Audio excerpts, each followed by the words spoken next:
Coucou, comment ça va YouTube? Je suis ultra contente de te retrouver pour une nouvelle vidéo qui s'appelle Comment ne rien regretter. Mon Dieu, je suis pleine d'énergie, je sens que ça va être une bonne vidéo. À tout de suite!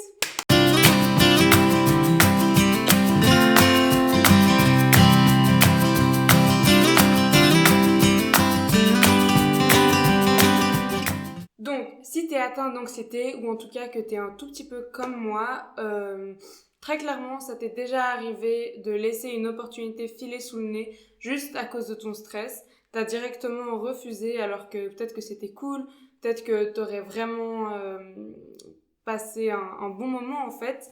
Et c'est dommage.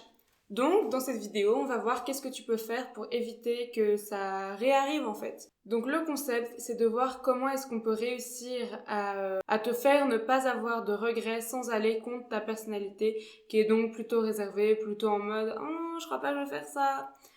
Et ton stress en fait, parce qu'il n'y a pas que la personnalité qui compte, il y a aussi le stress qui joue un énorme rôle là-dedans. Sauf que, comme on le sait tous, l'anxiété, ça part pas comme ça, donc on va voir comment faire avec. Et l'autre point important, c'est qu'on veut pas non plus que tu tombes de l'autre côté, c'est-à-dire que tu dis oui à tout et qu'au final, tu te retrouves avec des remords.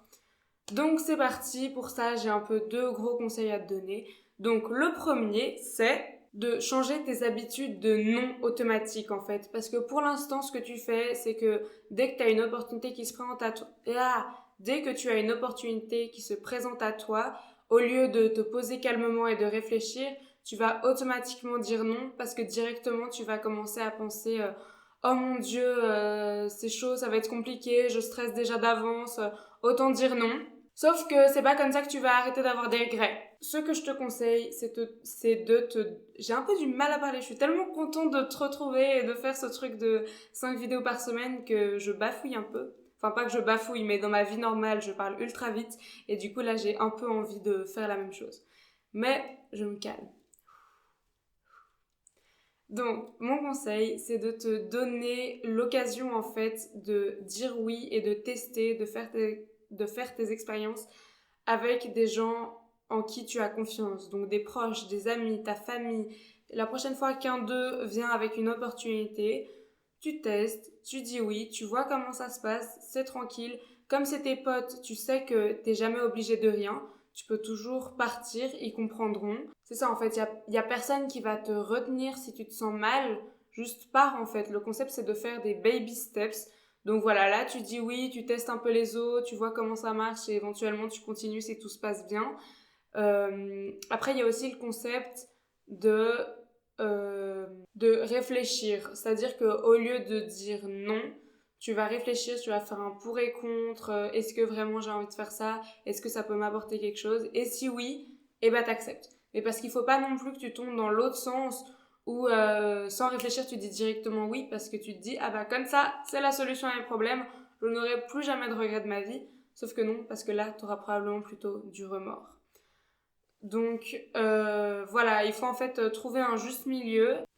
Ce que tu peux également faire, c'est dire oui, comme ça t'es quand même un peu lié et voilà, t'as fait un effort, mais quand même te laisser jusqu'au jour même pour voir si t'es toujours chaud et au pire annuler. Parce qu'on sait tous que on fait des plans quand on va tout bien, nickel, bleu ciel, et le jour même, on n'a pas envie de sortir de notre lit et ça nous fait chier. Donc sache que tu peux totalement faire ça. T'es pas obligé de dire non à tout juste parce que t'as peur que ça t'arrive en fait. Parce que ça nous arrive à tous et je te promets, ça va aller. Tout va bien se passer si tu dis non au dernier moment. C'est pas grave. Si tu fais ça tout le temps, les gens ils vont être un peu saoulés, mais tu leur expliques et ils comprendront, il n'y a pas de souci. La règle d'or en fait, c'est de toujours checker avec toi-même si ce que tu t'apprêtes à faire en fait, c'est ok.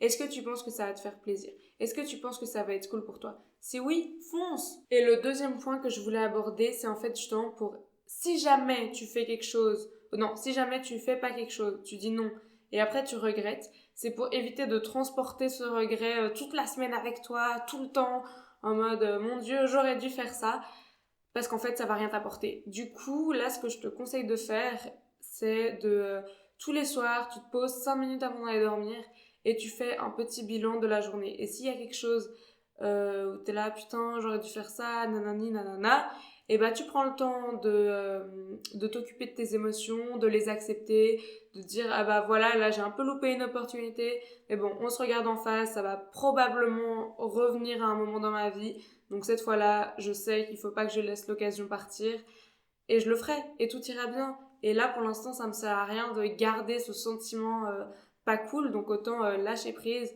Voilà, ce qui est fait est fait. Et comme ça, tu peux aller dormir tranquillement et t'as juste ce sentiment de regret pendant la journée. Mais en tout cas, mais au moins, il s'accroche pas à toi pendant super longtemps.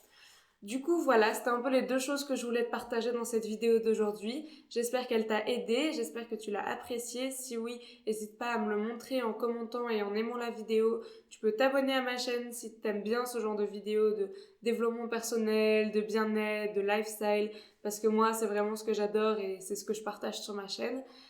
J'ai également un blog que tu peux totalement aller voir, moi ça me ferait plaisir. Sinon, ça m'a fait extrêmement plaisir de te parler et on se voit la prochaine fois. Bye bye, prends soin de toi.